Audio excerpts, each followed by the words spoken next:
क्या गाजा में होगा युद्ध विराम? क्या इजराइल को मिल गई सबसे बड़ी खुशखबरी? आखिर किन शर्तों पर बनी सीज फायर की सहमति? बेतहाशा मौत, जर्जर मकाने और अपनों को खोने का गम। इतना ही नहीं, हर वक्त मन में एक ऐसा खौफ जिसकी झलक लोगों की आंखों में साफ झलकती दिखती है, और वो है किसी भी वक्त कहीं भी मौत।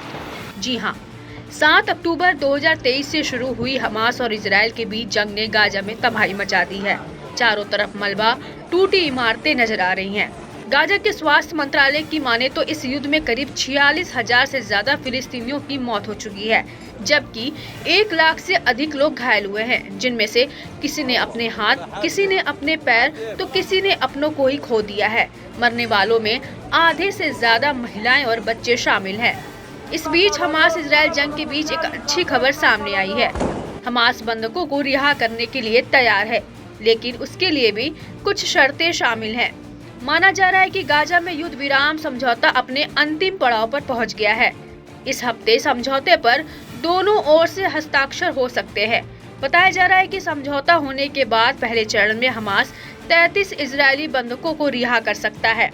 इसमें बच्चे, महिलाएं, महिला सैनिक, 50 से अधिक उम्र के पुरुष और घायल बीमार लोग शामिल होंगे। इजरायली सरकार का मानना है कि हमास और उसके सहयोगियों ने 7 अक्टूबर 2023 के हमले के दौरान इजराइल से लिए गए 94 बंधकों को अभी भी रखा है, जिनमें से करीब 34 मर चुके हैं। ब्लूमबर्ग की रिपोर्ट के मुताबिक वरिष्ठ इजरायली अधिकारियों ने बताया कि हमास के साथ समझौते से शुरुआती 42 दिनों के युद्ध विराम के दौरान 33 बंधकों को रिहा किया जाएगा। बंधकों में से अब कुछ जीवित भी नहीं होंगे, ऐसी भी आशंका जताई जा रही है।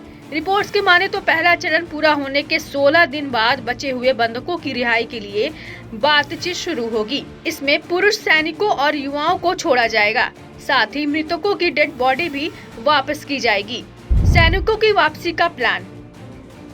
जी हाँ, सैनिकों की वापसी चरणबद्ध तरीके से की जाने का भी बात सामने आई है।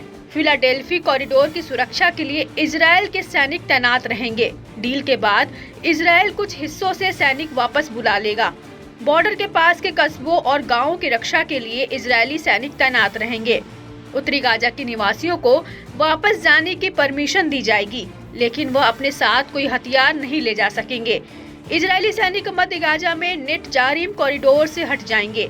इसके साथ ही हत्या या घातक हमलों के दोषी हमास लड़ाकों को भी रिहा किया जाएगा, लेकिन यह जीवित बंधकों की संख्या पर निर्भर करेगा। हालांकि 7 अक्टूबर 2023 को इजराइल पर हमला करने वाले हमास लड़ाकों को रिहा नहीं किया जाएगा।